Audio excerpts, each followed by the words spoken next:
नमस्कार, आपण बघत आहोत धुमाकूळ महाराष्ट्र न्यूज नेटवर्क, आवाज जनतेचा। कारंजा प्र विदर्भात शिक्षणाचे माहेरघर असलेल्या तसेच श्री नृसिंह सरस्वती स्वामी महाराज यांचे जन्मस्थान, जैनांची काशी, सांस्कृतिक, शैक्षणिक आणि ऐतिहासिक दृष्ट्या प्रसिद्ध असलेल्या कारंजाला स्थानिक राजकारणी आणि कमिशनखोर अधिकारी यांच्या चुकीच्या धोरणाने कारंजाच्या वैभवाला काळीमा फासण्याचे काम होत आहे।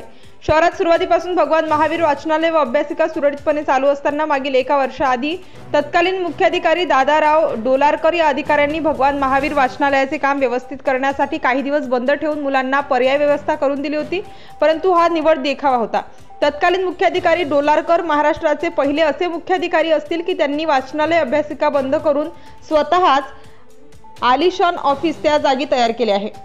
शहरातील विद्यार्थ्यांना निकृष्ट दर्जाचे व सिकस्त इमारत वाचनालय व अभ्यासिकासाठी उपलब्ध करून दिली आणि भरोसा देऊन विद्यार्थ्यांना वाऱ्यावर सोडले। तरी सर्व विद्यार्थ्यांनी जी आधीची जागा होती त्याच ठिकाणी श्री भगवान महावीर वाचनालय सुरळीतपणे करण्यासाठी मागणी केली आहे। सर्व येणारे विद्यार्थी अत्यंत हलाखीच्या परिस्थितीत असून होतकरू आणि कष्टकरी विद्यार्थी आहेत।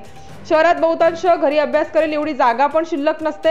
ही वस्तुस्थिती असताना देखील दिनांक 29 मे 2024 दुपारी 1 वाजता आम्ही सर्व विद्यार्थी अभ्यास करीत असताना NP संजय गायकवाड हा कर्मचारी तिथे आला। त्यांनी विद्यार्थ्यांना बाहेर काढले। मुख्याधिकारी यांनी लायब्ररीला कुलूप लावण्यास सांगितले। तुम्हाला काय तक्रार करायची आहे ते तुम्ही मुख्याधिकारी यांच्याकडे करा असे सांगून त्यांनी अभ्यास करणाऱ्या विद्यार्थ्यांना उठवून वाचनालयाला कुलूप लावले।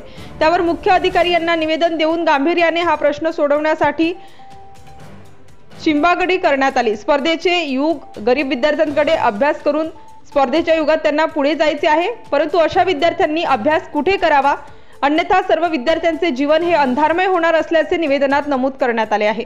निवेदनावर विद्यार्थी शेख सलीम शेख रहीम, नीरज अगमे, लक्ष्मण बागडे, गौरव राजूरकर, सागर पांडे, अब्दुल बसीर या सर्व विद्यार्थ्यांच्या सह्या आहेत।